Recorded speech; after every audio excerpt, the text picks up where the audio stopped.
Welcome back. Joined now with Andy Gresh again. All right, 13 straight road wins dating back to last year.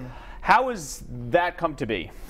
Well, that's details. That's Tom Brady. That's having confidence in not only your program, but in the football players in it. And I think a lot of it is really about Bill Belichick. They prepare well. They don't go into New Orleans and say, we're going to hang out on Bourbon Street and drink until 3 in the morning and then go try to play a football game like the old days.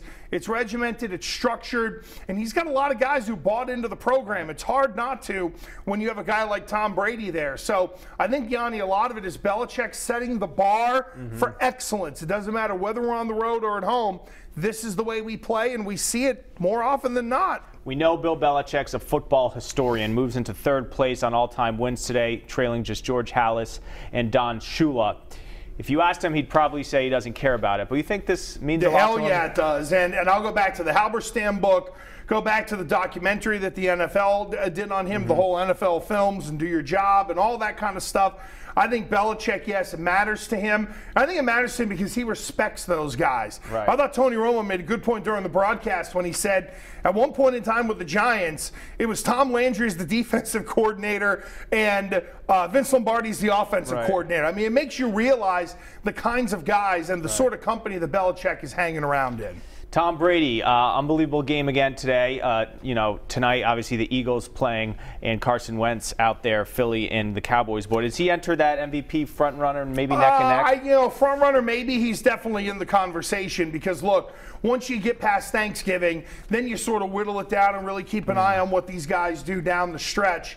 And, I thought Jared Goff was in that mix. I think today that took a little hit. There's definitely Brady. There's definitely Kareem Hunt. He'll probably get Rookie of the Year. We'll have to keep an eye and see what not that I think he's going to win it, but if Fournette from Jacksonville goes on a run, then maybe you got something there in terms of people looking at him. But I really think it's probably going to be a quarterback, and I would think it would come from Wentz, Brady. I'll give you another running back. Maybe Mark Ingram with the way New Orleans has run the ball. Maybe that's a guy who gets on the radar because Breeze has got good numbers, but not great numbers. All right, 5 of 6 for the Pats the rest of the way against the miserable AFC East opponents. The one tough game will be that game in Pittsburgh. The Bills today. Jay Peterman's son, Nathan Peterman, benched after throwing 5 first-half picks.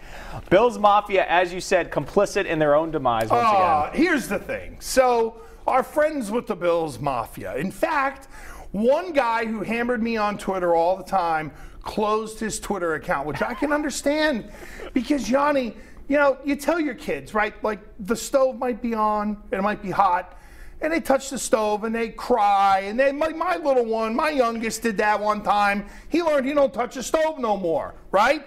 Bills fans put their hands on the stove every year and go, maybe this year it'll be different and I won't burn all the way down to the bone. No, and then they go, oh, wait, the other hand's free. And they do the exact same thing. This is great. They put in the son of Jay Peterman. Maybe they could send Nathan Peterman back to Myanmar, even though it'll always be Burma to me. Oh, so good. I mean, how do you pull Tyrod with that? Yianni, it's so great. Like it's like, well, we've rolled out the red carpet. Well, now let's mark it because that's what we do. These guys are clowns. I mean, they really are. And I got people like Albert Bird telling me, oh, this is the right thing to do. Yeah, those 5 interceptions, that was awesome. That's a real learning experience. Maybe at the end of the year, but they're in the playoffs. Entering today, they would have been in the playoffs. They're hanging around in it. They're going to try to put Turd Rod in and save it, and it's going to go even further south. All right, so the Pats, last one out.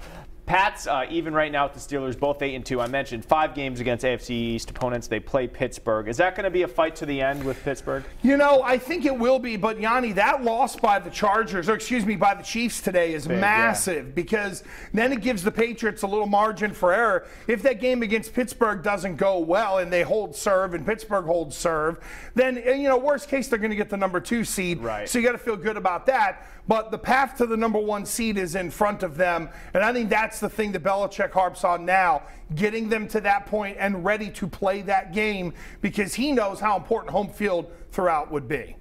All right, good stuff. Andy Gresh, we will see you this week for the sports wrap. Depending on the holidays, we'll see what days you come in. And then You're on the radio every night, 6 to 9 WPRO, and New England Nation every Sunday, 11:30 on Fox Providence. The versatile Andy Gresh on the Patriot Wrap will be back right after this.